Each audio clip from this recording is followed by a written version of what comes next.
Welcome back, everybody. Welcome back to the Canyon.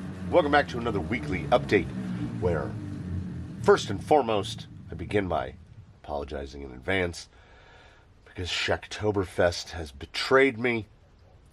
I thought that I had given myself some sort of respiratory infection by messing around with dirt, which probably has poop in it, and not wearing a mask or a respirator or anything. But no, it turns out just good old-fashioned.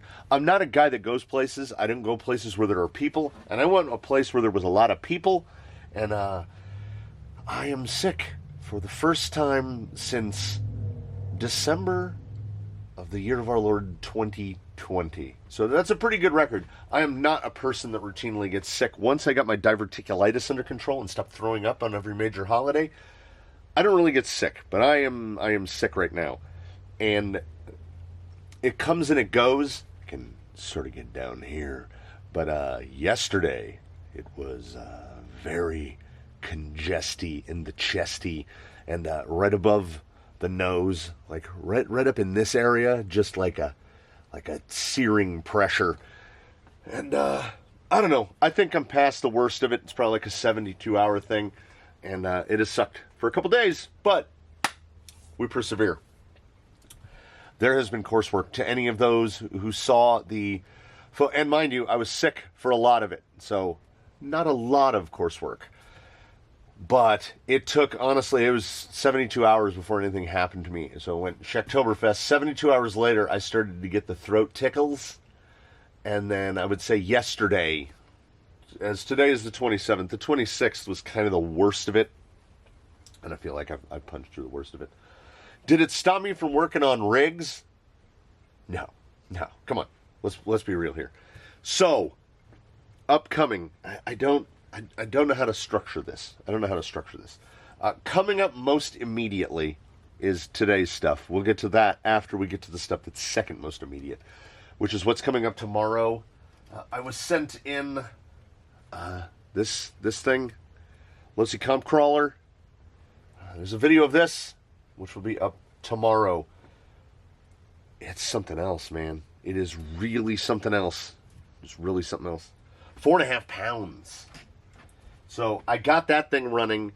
I have started procuring parts to finish out builds. The Evil Twin will be happening. I think it will be happening with it. I'm going to initiate construction on a couple at once because I like to overwhelm myself. So potentially 24, 25, 26 are going to all kind of overlap together. So you will remember Rusty's axles, his nice cleaned up AR-45 straights. There's a TRX-4 gearbox. And what I decided to do, I was going to go a little more custom with it. So Rusty's Evil Twin, there's the 45s, paired to a TRX-4 gearbox. And I've got to dig through my bins. I should have all the parts to make this into a 2-speed. Because Rusty's a 2-speed. I should. Do I? I'm not sure. But I should. GTS, potentially. Might end up drive Texture 2660s. And we're going to go. Injora, this is what Jester, who has gone on to his forever home, this is what Jester was made out of. Found it on Amazon. I already have the K10, the Chevy body I'm pointing down, is under the bench. No concrete decision on tires yet. We will see. There's a whole rack of them right up here in front of me. I think his tires will be chosen sort of more organically as to what works with him. So what number will that be? Don't know. The Bronco, the build, the member build will be one of them. You've seen the parts of that one. But I think the build that is going to be the most immediate, the build that is going to occur the soonestness is the gentleman behind Steve made a Canyon donation in the form of SCX 10.3 Basecamp Builders Kit. Here it is, Basecamp Builders Kit. And I'm intrigued because, you know, I love it a dig, and I would love to see if Axial has made a shock that doesn't leak, and I'm kind of curious what are going to be the differences, superficial or otherwise, in the AR-45 straights that come on this versus the AR-45 straight like adaptation kit that they did, which is what those are. And I said we could build it and then go through the long and arduous process of replacing the parts of the 10.3 base camp, which I will just call the base camp because it shares so little actual in common with the 10.3. I could build it as it is out of the box and suffer because I hate this chassis. I hate it. This whole affair here in the front, I hate it. I really do.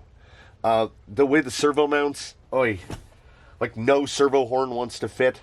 So we're going to cut straight to the chase. And the goal of this guy is I'm going to do this guy the way I did Skeeter, only you're going to get to see it. This will be up within the week. So at some point this week, we're going full nukes, full Zoku kit for base camp with all the bits, the chassis, the sliders. We are going to be testing. Injora now offers a micro, which is HV, so you can run it on 8.4 volts.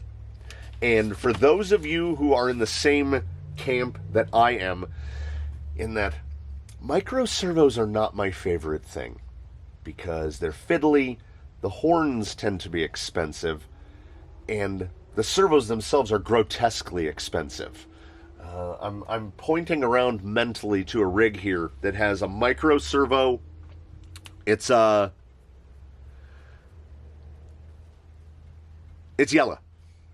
Yella's steering servo costs $5 less than his dig servo because his dig servo is a micro and his is a full size. So makes like 5 times the torque for less money. So I'm not a huge fan of micro servos, but we're getting into they're becoming even more popular. And I'm a big, if I have to get one, I usually get an AGFRC A20 CLS, and they're like $50. This is 17.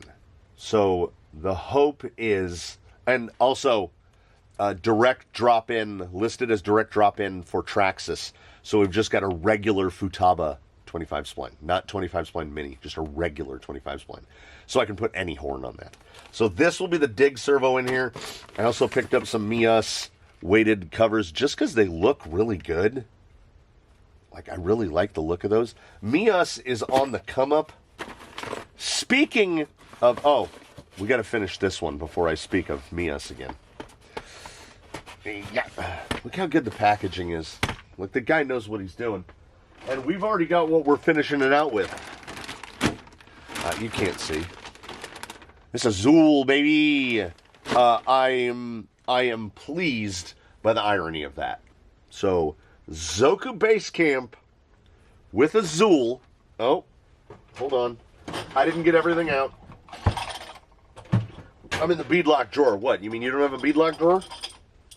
There are his wheels. So, most likely copper. I think I want to do this guy copper. We will see, though. As I said, it is good. And this guy's getting a patina 100%. Like, it's got the old, we're kind of FJE, we're a hybrid of things and stuffs. It comes with everything. There's the big light bar that goes on the roof, all the grill pieces. Enduro, as far as, and the fitment is going to essentially be Ecto. I love an Ecto body. So we shouldn't have a problem. I think this guy's going to be great, right? Super great. So the goal on this will be to get him from this, a stack of boxes, to Ghost Ride in one. I don't know how long it's going to take, but we're going to get there. That's going to be the guy. This guy is, it came from the Workbench 24, Zoku Base Camp Zool. I'm excited about this one. That will be coming up as close enough as to practicably be immediately. Somewhere peppered in there, we have a Canyon visitor. We don't just have a Canyon visitor, we've got a famous Canyon visitor. Those who have been on Instagram might recognize this guy. And we are going to do an It's All Content installment where I grab this gentleman, I take him out and I drive him around. I think we're going to go even further, though. We're going to do I'm going to scale it. I just programmed the ESC for him. When he dropped it off, he said he's never even plugged in the Rhino to program it. So I programmed it, turned off stuck rotor protection and stuff, and this thing will slow creep. So this will be an installment kind of how the other half lives. You will note there, these should look familiar. Deluxe. This is kind of the VFD, not a twin, just a straight VFD. Holmes Snub Nose 1800 in there, tiny little hidden baby in there. Titanium links, Drabtex, ruptures on 3D on some sexy wheels that I would never venture to buy. Mojave, hard body, fits exactly how you would mount an RC 4-wheel drive hard body with the pins. This thing is hyper clean. I wish I could have done this more fluidly, but I'm not really very good at putting these hard bodies on. Look at that. Look at that little radiator up there. So, we're going to see this guy. I'll do a breakdown on it. The idea of people bringing loaner rigs for me to drive is perhaps the best. That's like grandkids. It's like all the fun of kids, but you don't have to keep them.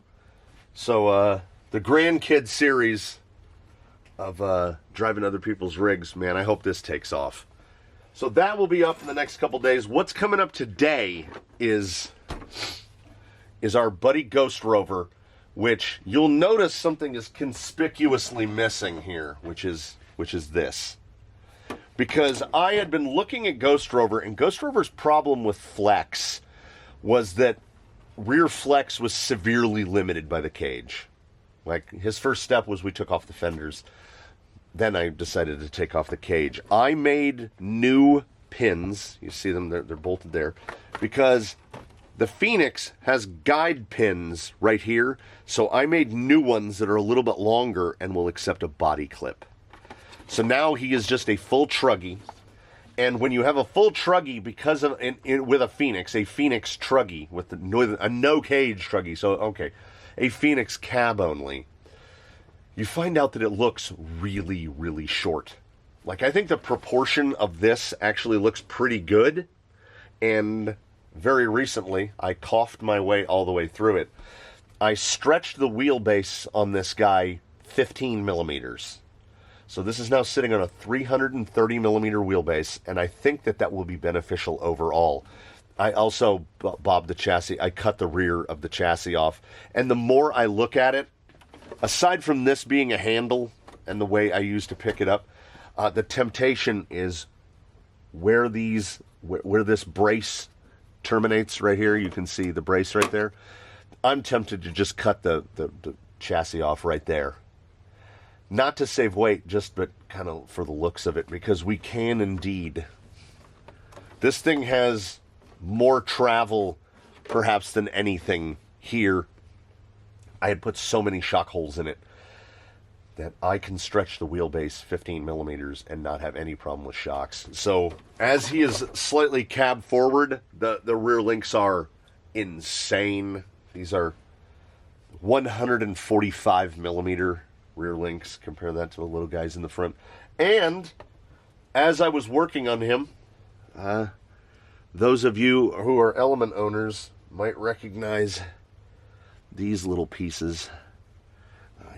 A bearing carrier, full grenade mode in the front, pinion bearing in the front. Blew that up, so that is why he's got a hardened housing in the rear, and just a regular black. This is actually a straight takeoff, had never been used. So we've got a brand new housing in the front. There was no way I was going to be able to get the race out of that axle housing. And honestly, I would rather, I like the hardened housings, but I would prefer to just replace this with an SE housing so I can go to the bigger bearings in the front. Going from a 5x10 to a 5x12 does make a huge amount of difference. I figure if we pop the pin out, and when I turn pins, I make them fit real tight. So there he is. Very, very long links in the back. And it is, of course, as we do around here, untested. I also just installed brass rings in the fronts. So we're going to all find out together how this guy does, because I did what I always do. I made like 8 changes at once. Also, popped up on Amazon. I had headlights in Ghost Rover, just LEDs through the holders into the buckets. An Amazon seller now has full angel eye headlights, which replace the full bucket, and they just bolt in like with all the factory screws. Seeing Phoenix specific stuff on Amazon truly warms my heart. And in other things that have moved around, there is my favorite bumper that I've ever made. That's Blue Sky High's old bumper. So this guy now feels exceptionally front heavy. And when we go outside and it is way overcast, it's almost dark outside, it's so overcast, we're going to see what the fallout of 9 changes at once. So we have tons of content coming up in the next week. We've got build series ready to initiate. We've got that test drive. We've got the stuff with the comp crawler. We've got, and on and on. There's stuff inbound for Steve. Steve has not yet made his way out yet, and he's still waiting over here on the bench. There's too many things. I've got a set of. I just finished assembling these. We got TRX 4 axles. We've got a VFD. I'm definitely doing a VFD build here.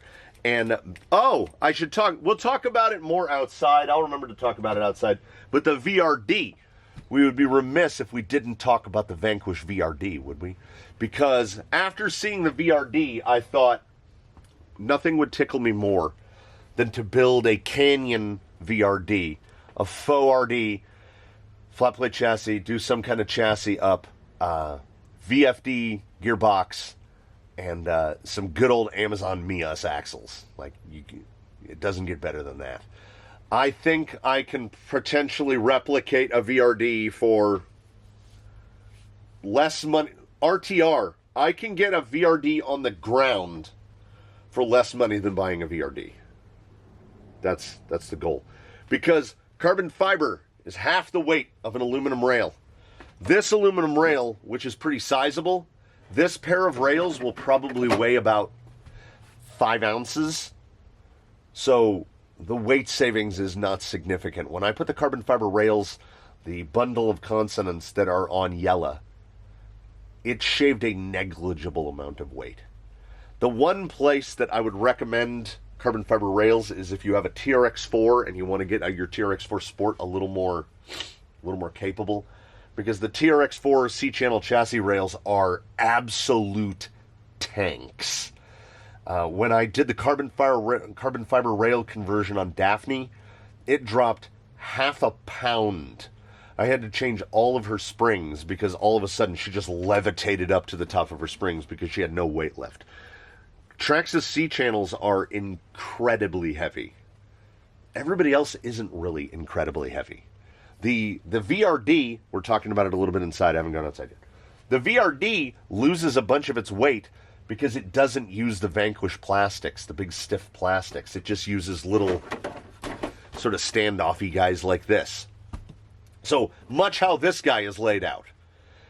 So, I mean, time will tell. We will see. But upcoming in one of those, it came from the workbenches, will be the Canyon's take on a fake VRD, which is basically a VFD twin and some axles. So that will be coming up as well. I'm gonna get this guy powered up, and so when I put the interior in, it put a couple ounces in. Yeah, this is in that 5-6 ounce range. So he's really forward bias now, and we're gonna see better, worse. I feel like everything that's been done to him is just gonna make everything. It's just gonna be better. It's just gonna be better across the board. We will see how forward drive was affected, lateral stability, etc., etc. Do I feel like this guy, something akin to Blue Sky High, could benefit from some D's bands? Maybe in the front. I don't think in the rear. I think the lengthening of the wheelbase, I think, is going to correct a lot of his willingness to lift a leg, even though... So what are we looking at? A lot? 6+ inches? I mean, here's hoping. And only one way to find out. We're going to learn together. I'm going to try to remember to talk more about the VRD. He definitely hasn't lost any compliance. Like, his suspension action is on that borderline of the ridiculous. My worry here, the worry I just had moments ago is breakover. That right there. Yeah, because 15 millimeters on the wheelbase is not nothing. That's getting a bit longer. It should help in stability across the board. Oh, that was close. You can almost get it. Ooh, I hear a squeaky drive shaft.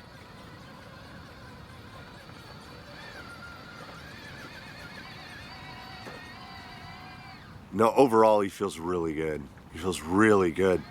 It's got to get into more extreme stuff before we're going to really see what problems have arisen. Here's that breakover. Oh, no problem. I was worried there, and now we'll see. The cut-in, really good. Really good. And I think just cosmetically, lengthening him out, it makes the body look... it's more to scale. I think the Phoenix cab looks a little odd due to the size of the cab when you take the cage off. The Phoenix looks the best when it's full Phoenix. I love that bumper. Oh, and look, he's in a perfect position. Ka-chow! Okay, those are really bright. Those are really... I was looking straight into the heart of that. Now, it does have the angel eye, like little LEDs around the perimeter, but I can't see them. I obviously have them on a switch, so I can turn them on and off. They're very bright. They are much brighter than the LEDs that I had in there previously. I think they were about $15, and I think totally worth it. Like, they come with a switch. There's an inline switch, which I just leave on because I love the little remote switches. But I would consider these. I'm strongly considering getting at least one more set of these. All right, now let's just see what we've got. Oh, you beast! Yeah, as would be expected. Brass rings in the front, lengthened the wheelbase, fixed his front end. He's got a brand new factory fresh pinion up front. The other one had a couple of galled teeth on it, and I think if I hit him with a chainsaw file, I think I can probably bring that one back and it will serve as a decent spare. There are a couple teeth on the ring gear that look like something hard got in the middle, like a chunk of bearing race, maybe one of the balls. Something got in there and mushed something a little bit. He is super smooth. Let's see here. And yeah, his tendency in that situation when turning hard would be to tipsy-do, but no evidence of that here. He actually like twists and leans a lot less. I never expected to become some great fan of the 330 millimeter wheelbase. I mean, it's very close to 328. And I guess in retrospect, I do in general prefer a 328 over a 313. The gains of the longer wheelbase certainly offset any potential losses. This guy at 3, and like I say, I went to 330 from 313-ish. That's a jump. It's a fairly big jump. Particularly as in my head, I at least thought, how's he gonna come off here? Oh, he's super planted. He's super planted. I had at least thought that when I designed his rails and whatnot, it was done for 313. But he is seamlessly managing this increase of wheelbase. Yeah, if anything, and I don't know how, I mean, I guess we have to place that credit onto the brass rings. I feel like forward drive has improved overall. I haven't started to notice any, like that was so stable. I haven't really started to notice any hits to breakover yet. He's got a big kicked skid. And I genuinely thought I was going to start hanging, well, we'll just go the straight shot here. I thought I was going to start hanging the nose edge of that skid up. No, not a problem. That's a little high, or maybe it's not. Can we get in there?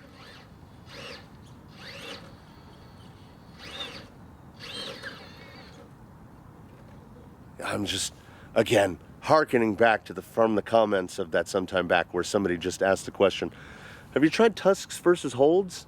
And Gus River was on tusks at the time, and these are so good on here. I can see the pumpkin hanging now.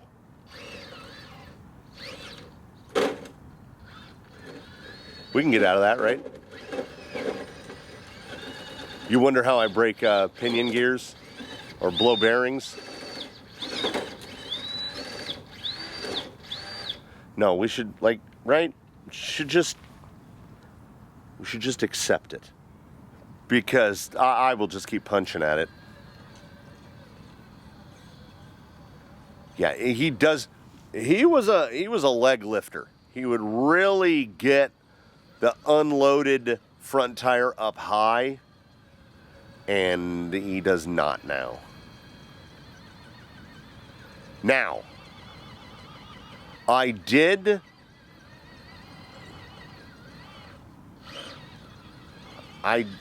where was I going? I did take a little bit of anti-squat out of the rear. To get the links, short story long. I fabricated the lower links, just 4mm rod, threaded, because, I had it. It was there. I fabricated the lower links because I had nothing, even remotely close. The steering link on a Capra is actually pretty close, but that's not a thing that comes in pairs, so I had one of those.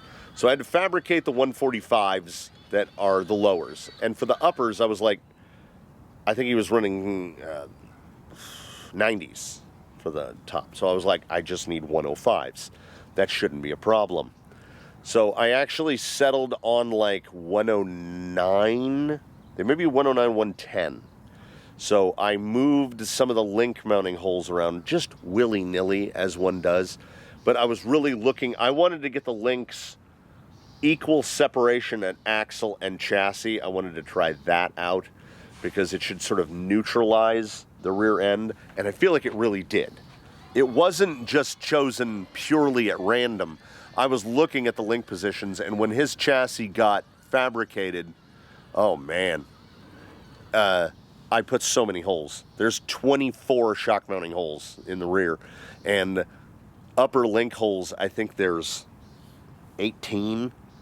So, and he has 3 upper link holes at the axle. So we've got a lot of tuning options in here, and I don't want to just go and say that I stumbled into what works. I feel like by now I have at least some knowledge of what works and what doesn't, but every rig is different. Now that was strange because the rear didn't unload at all. That was all front. And I feel, okay, I might have entered in a little lower. Felt exactly the same. Yeah, that grip and slip can pop that rear end loose. Now this is the near, I got too much. I was going to say this is the near optimal run for this. I'm too high.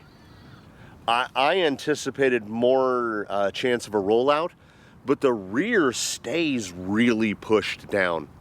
So I may indeed have to try to fabricate some sort of pull down, suck down, maybe just some shock cord over the rail, you know, one side of the axle to the other, just to kind of pull the front up a little.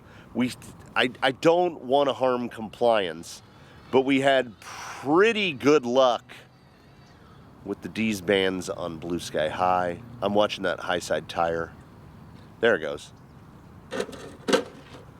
It gets light, but it gets light really late, and yeah. It's reproducible, which is, like, if you can cause the same exact rollout multiple times, then we know where we are. And still, even with, he's got knuckle weights, but they're SSDs, so they're not the super heavy ones. They were hand-me-downs when, I want to say Yella got the KYX, the big heavy, or are they Trials? I want to say KYX.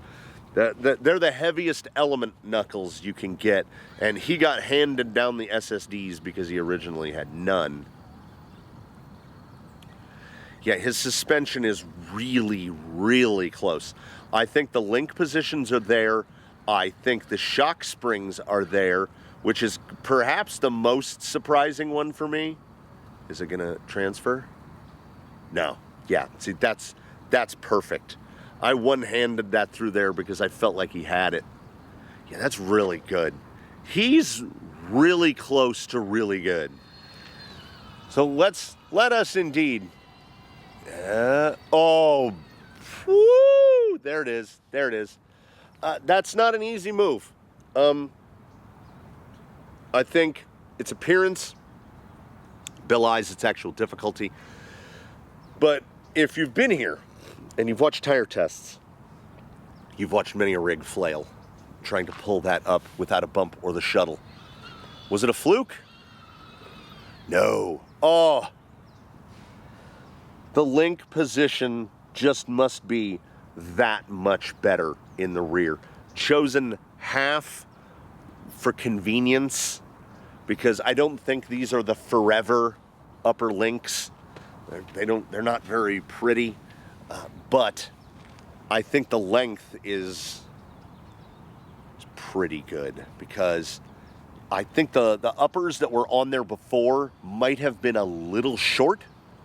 So we had that ratio of upper to lower not quite optimized. Descending, oh, real good. He's real good. Now, how about here? So the VRD, oh my goodness, that's a lot of drive. The VRD is definitely coming at you with the carbon tax. You are, ladies and gentlemen, you are paying for those carbon fiber rails, because realistically, what are we looking at? It's a Ford Ice, because it's a VFD with the plastic axles. They put lightened gears in there, which I'm okay with, like, whatever. Those gears could easily be Delrin and would be every bit as durable, as lightweight, as lightened and drilled out aluminum. I would have preferred Delrin. It would make it quieter. They could give you more than one set. The 37% overdrive is nonsensical. After driving some of these toy cars for some not inconsiderable amount of time, let's say, I have come to a malleable, not set in stone conclusion that underdrive, overdrive, whichever it may be, anything less than 12% is pointless. 12% is noticeable and it won't get you into trouble. Anything above 25%, you're going to suffer potentially. The gain will not be sufficient to justify the sacrifice that you've made to that 30%. I don't like 30%. Ratchet runs 25, and I like that 25 because he's got a long wheelbase and big old tires, and he doesn't feel like he has 25%. He feels like, honestly, he kind of feels like he doesn't have any at all. It's a very transparent underdrive to him. There's 12 in here. I have a number of rigs now running the Element XF 18%. That 18% is pretty sweet. And if you're running TRX4 axles and you do the Traxxas factory overdrive, underdrive, it gets you about 20%. Traxxas can never be really consistent on the math. I've seen anywhere from 18 to 21%. It's somewhere in there. We just call it 20%. And that 20% is really nice. So the 37% in the VRD is, it's too much. Like, I know that this is, it's competition. I just hope that whatever competition you're in doesn't require you to side hill at all. 37% on a side hill is problematic because you're basically dragging the rear end. 18%, I think for most people, honestly, oh my goodness, he's so good. The more, and every minute of wheel time I put on this guy, he gets just a little better. Look at this. The rest of the team, oh, that was a fallback tap. The rest of the team better watch out. Better watch out for this guy. I hope everyone has noticed that we're running through a little bit of a quick view. Oh my gracious. His forward drive is nuts. And it was good before. Good to the point that it gives me cause for pause to mess with anything up in the... Look at this. That is... I mean, this is Daphne's third. This is Daphne's line. But my God, did he murder that. He murdered that. The soft side was not an issue. What's our straight in? Oh, yeah. Whew, that drive right there. Get up over here. Oh, yeah. So I'm not noticing the skid. I thought it was going to be the skid hitting, right? And ordinarily on these axles, you're rocking the behind the axle steering. Because he's skid forward with the kicked skid, there was no way to get the steering link behind the axle. He's got the steering link in front of the axle. The steering link in front of the axle hits. Like it hits quite a bit, like you get it stuck. I'm gonna have to look at that and see what are my options there to maneuver that thing around. What can I do? Might as well bump him while we're here. Even though, I mean, the holds are shining today. Absolutely. Oh, Come on. What are we doing? That is 2%er territory on that bump right there. That is nonsense. How good that is.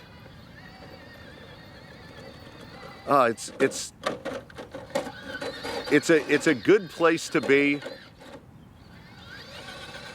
and with some small exceptions, you don't have to get up for this guy. Like, he will throw himself all over the place. That suspension is soft.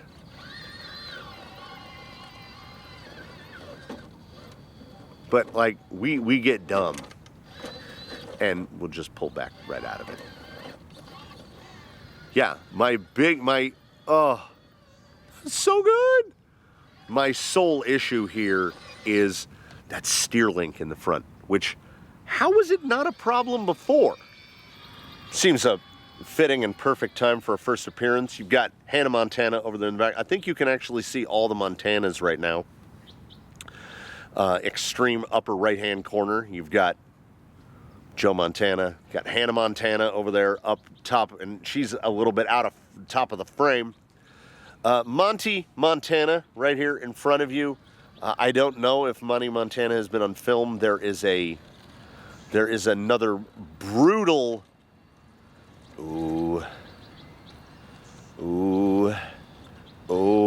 that point. I am stuck on that point. Okay, there we go. Oh, drive shaft. There we go.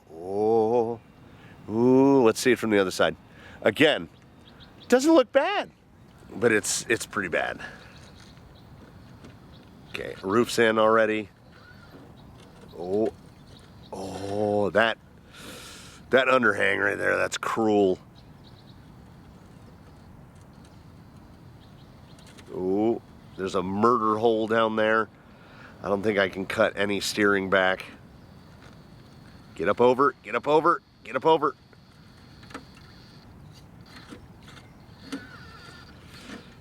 Oh, that, there's no room for hesitation coming through there. When I cut back on throttle there just the tiniest bit, it was like, okay, I must brake you now.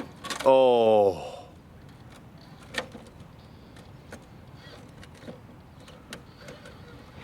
Oh, it's perfect. It's perfect. I love when an obstacle gets really, really mean, and right when you think you're out of this one, I mean, it counts, man. We're out. I love that right when you think you're out, you just get murdered. So it's imperative that you get some hard lines in there.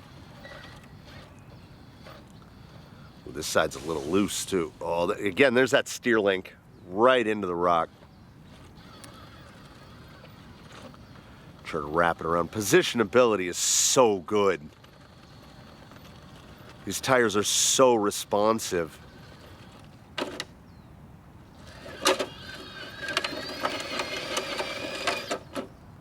Might be the self-righting king.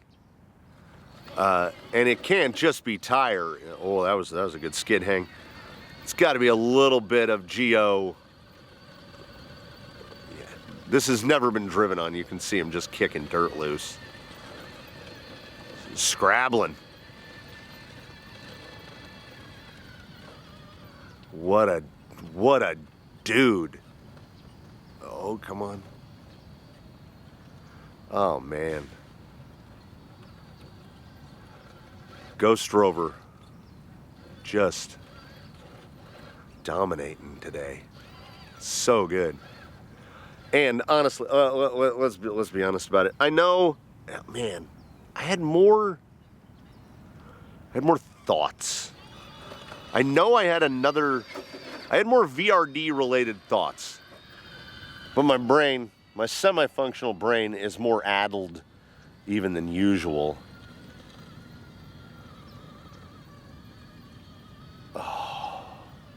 That's really good. So, if anyone has any Vanquish VRD related questions, and the first question that I think would be most obvious is, Will you be getting one? No. We're gonna build that fake one. We're gonna do VFD and Mias, and we'll go from there, because flat, like, I can build that. It's servo and axle. I can do that. We'll figure out what body to put on it. I have no idea what that's going to be. Probably something cheaty, something fenderless. I don't want to do just a truggy on it. I want to do like a, oh man, the 78 Tucked went out of stock like immediately. I'm so lucky I got that one to put on Jester, because like, I still can't get a Corvair, still. So, why buy when you can make it yourself? Yeah, we're right here at the extreme. Still, Canyon softs in the front, Canyon mediums in the rear, and we don't get the crush in the back, which is good. Tires aren't over collapsing in the back. See if I can sidle around. That's a pretty big lip to clear there, guy. Yeah, he is.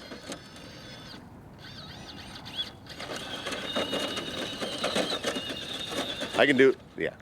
He's crazy stable, and with the no cage in the back, if you're committed and you're willing to go at it, this guy can right himself from virtually any position. Even like a full turtle.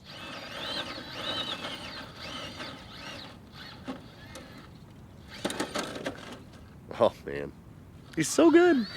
He's so good. And I'm feeling really positive about the bolt-in lights. Like, my problem with the lights is that they're a little bit of a pain in the tuchus. Like, you got to hide the wires somewhere. They're difficult to install. He had already had the electronic switch installed, so these were plug and play, and they're very bright. I've caught a glimpse of them lighting up the rocks in front of him.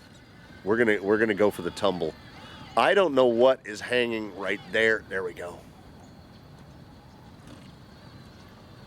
We're just trying to sight. Oh, there it is. Nope. I can't. I couldn't let off throttle. He is so fun. Like, what a transformation. And again, part of it is just me making it up. Part of it is me kind of knowing whether I know that I know or not. And part of it is just kismet, you know. I didn't put too much thought into the link positions. I was just like, I feel like this is going to work. And boy, did it work. His stability is up 90%. I'm not kidding. Forward drive is up. That steer link is honestly the only thing that, like, that little crab, that little shuttle. Right here. This is tough. It's rocking him back. I need to get more. Nope. I think I need to get higher on this side. Oh, nope, that's a bind up. Oh, the stability, man. Compliance and stability is where it's at. And if you will direct your attention away from the ghost, wait, in a moment after he, this, to those who are in the know, you know that is a brutal line right there. And he had it, and I lost it. You can see that there some material has already moved from the other side of the fence to here. Sultan's is getting a little bigger. I want to introduce 5 or 6 different little entry lines into Sultan's, because I think Sultan's gets underused due to a lack of, like, defined lines. So we're moving from the pile. The pile looks no smaller at all. I'm also sifting through the dirt.